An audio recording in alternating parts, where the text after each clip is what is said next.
sudah diyakini turun menurun. Ini makam Mbah Priok. Kemudian ada tampil baru muncul dari gua, nama tahu gua mana? Apa dari langit, dari keluar dari bumi, dari laut. Ini bukan makamnya Mbah Priok. Buktinya apa? Kita dibikin pusing. Ada apa? Gini loh. Ini diyakini makam Mbah Priok. Bahkan namanya Al Habib Hasan bin Muhammad Al Haddad. Bukti kamu apa? Ini bukan makamnya Mbah Priok. Dari mana dia bukti? Ngawur. Ingin cari sensasi, ingin cari terkenal. Perlu diketahui bahwa ada orang yang membuat buku tentang sejarah makam Mbah Priok dengan judul yang sangat luar biasa. Kalau sekarang judulnya menohok.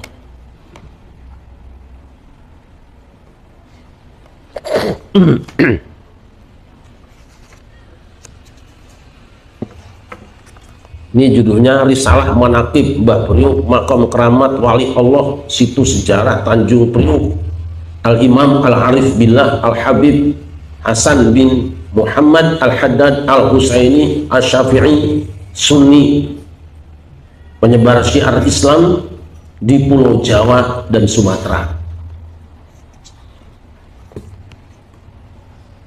Ribut sampai makan korban. Lah, namanya tokoh agama dan pemerintah yang bertanggung jawab kemudian mengadakan pertemuan. Dalam pertemuan itu dihadiri antara lain Kiai Haji Ma'ruf Amin, waktu itu Ketua MUI Pusat, Kiai Haji Mudir Tamam MA, Ketua MUI, Ketua Umum DKI, kemudian ada juga dari Komisi Pengkajian, didatangi juga beberapa ulama dan beberapa habaib. Kesimpulannya bahwa kuburan keramat Mbah Priok itu palsu di bukunya. Saya tidak mau panjang kalimat, kuburan keramat Mbah Priok itu palsu. Tidak kurang Pak Yusuf Kala ngasih sambutan juga. Untungnya saya pernah dapat buku ini lebih kurang 100 biji dan saya bagikan kepada teman-teman saya. Tapi sekarang mungkin kita tidak akan menemukannya lagi. Anehnya, dan ini saya ingin tambahkan statement dari Wakil Gubernur waktu itu.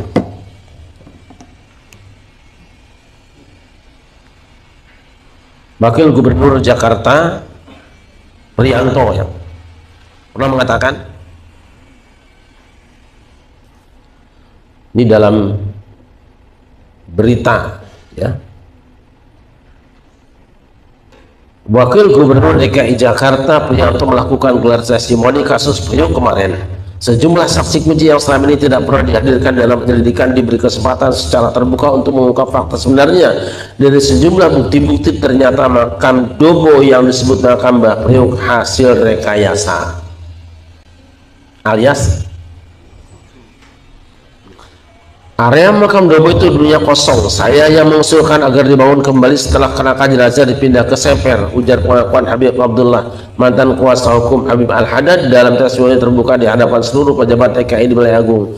Pemindahan kerangka jenazah makam Dobo ke Seper diakui oleh Sukoco, saksi hidup pencatat jenazah yang mengurus pemindahan saat itu. Jadi kuburan yang dikatakan Habib Al-Haddad itu sudah dipindahkan. Jadi keramat Mbah Priok palsu. Ini salah satu kewajiban pada suka. Saya tidak akan mundur. Sampaikan pada umat, sebab kalau tidak Allah akan bertanya, kenapa kamu diam? Dan Mbah Priok yang dikatakan Mbah Priok itu yang disebut cikal bakal bahwa namanya Tanjung Priok dari orang itu juga bohong. Saya pernah ngobrol dengan Ridwan Saidi bahwa nama Priok itu sudah ada sejak abad kedua dan bukan dari Habib ini. Tolong disampaikan. Saya juga sempat bicara dengan beberapa orang yang pernah tinggal di sekitar situ, diantaranya RT Tafsir di sini. Beliau mengatakan, dari dulu saya tidak pernah mendengar ada namanya Mbah Priok, tidak ada. Saya hidup di Tanjung Priok, katanya. Jadi kepentingannya apa? Kalau bersoal, ini tolong disampaikan pada orang-orang yang tertipu hatinya karena gampang percaya dengan orang-orang yang punya kepentingan. Bayangkan kalau keramat itu dipertahankan, sekarang berapa puluh juta, berapa ratus juta dapat duit dari jualan bukunya, belum jualan gamis dan minyak wanginya. Dan akibat dibiarkannya ini, sekarang ada orang yang ngaku turunannya Mbah Priok, lumayan juga buat jualan. Ini bukunya tolong di zoom supaya kelihatan, supaya umat mencari. Tapi kalau nanti ada yang butuh, asal pesan ke saya, mungkin masih bisa dicarikan. Karena di ibu kota mereka gagal membuat tipu daya dan rekayasa, pindah ke daerah. Sekitar 10 tahun yang lalu saya dengan Ustaz Somad, dengan Ustaz Lukman dan teman-teman ketika akan ceramah di, kalau tidak salah akan ceramah di Sunan Kalijogo, kita mampir di sebuah masjid di daerah Terboyo, Semarang. Ada sebuah masjid yang sedang dirapikan, lalu di sampingnya ada ruangan yang ada kelambunya. Saya tanya kepada penjaganya, penjaga biasa, penjagaan nyungguin duit maksudnya, samping kotak, okay. Mas, ini apa di dalam? Makamnya Mbah Syekh Jumatil Kubro. Hati sempat bertanya, ya opo Syekh Jumatil Kubro? Kami masuk ke dalam, dan dengan cara-cara yang biasa dilakukan oleh teman-teman kita menyimpulkan, Mas, kembali ke orang tadi, rasanya di dalam nggak ada kuburannya, Mas, nggak ada jenazahnya, itu petilasan Pak. Nah, coba. Tapi hari ini tempat itu sudah dibangun mewah dan ada tulisan makam Syekh Jumatil Kubro. Bohong. Itu tempat digunakan ziarah sampai ratusan bus kumpul di situ. Itu hoax semuanya. Saya kalau ada di sini wartawan pada supaya yang siap bicara, saya kirim ke orangnya yang mengatakan bahwa itu kuburan Syekh Jumatil Kubro. Ramai orang berziarah, ramai orang dagang. Dosa besar para ulama yang tinggal diam, dan dosa besar pemerintah daerah yang membiarkan itu jalan dengan dalih apapun juga. Kalau kita berdagang di tempat itu, kemudian jadi ramai, jadi orang laris makanannya, tapi dengan cara-cara bohong, silakan tanya hukumnya. Ternyata saya melakukan survei beberapa daerah. Ketika saya ceramah di Kebumen juga ada yang memberikan tulisan silsilah. Di sini ada kuburannya Wali Anu. Itu juga masyarakat tidak pernah mengenalnya. Bagaimana orang bisa tahu, orangnya tinggal di situ tidak tahu? Yang menarik, salah seorang teman kita di Jawa Timur juga di daerah Dukun kalau tidak salah, itu ada kuburan Kiai Kalbakal aslinya, namanya Kiai Kalbakal. Sekarang ganti namanya menjadi Syekh Maulana Maghribi. Ini sejarah harus diluruskan. Makanya pada suka ambil jalan tengah. Benar ziarah kubur itu banyak manfaatnya, terutama kuburan orang-orang soleh. Tapi yang terutama ziarah kubur orang tuamu, leluhurmu, itu lebih utama daripada wali manapun juga. Tetapi kalau akan berkunjung ke wali-wali, ziarah wali-wali yang sudah jelas saja wali songo, jangan wali kosong.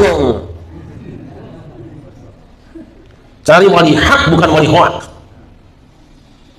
Saya harus menyampaikan ini karena nampaknya belum ada ulama yang mau bicara. Hati-hati dengan berita yang sampai pada kita. Habis dulu kita buat ziarah kubur yang nggak jelas, sementara kuburan orang tua sendiri tidak pernah dirawat, tidak pernah diberesin. Amal yang dimuliakan, ini sekarang sudah mulai bermunculan. Di tiap daerah laporkan ini ada makamnya Wali Anu, Mbah Anu, Syekh Anu, Habib Anu. Nah, kita cukup dengan wali songo, cukup dengan orang tua kita, cukup dengan guru-guru kita, tidak usah dengerin penjelasan yang tidak jelas itu. Hamba yang muliakan, kewajiban kita adalah meluruskan sejarah. Kalau Jakarta siapa sejarahnya? Sudah jelas, ada Pangeran Jayakarta, kuburannya masih ada, keluarga juga masih ada, turunannya masih ada, masjidnya juga ada, jelas. Ada wali Mu'allim Syafi'i Azami, jelas kuburannya, jelas rumahnya, anak cucunya masih ada. Jangan mencari-cari yang tidak jelas. Nah, nanti belum lagi pemalsuan daerah. Nama daerah dipasukan sekarang. Daerah ini kan asalnya dari nama Anu, tokoh Anu. Hanya saya tidak akan sebut itu nanti. Semoga dimuliakan. Saya kira itu, tidak usah panjang-panjang ngaji hari ini. Terima kasih. Hasbunallah wa ni'mal wakil. Assalamualaikum warahmatullahi wabarakatuh.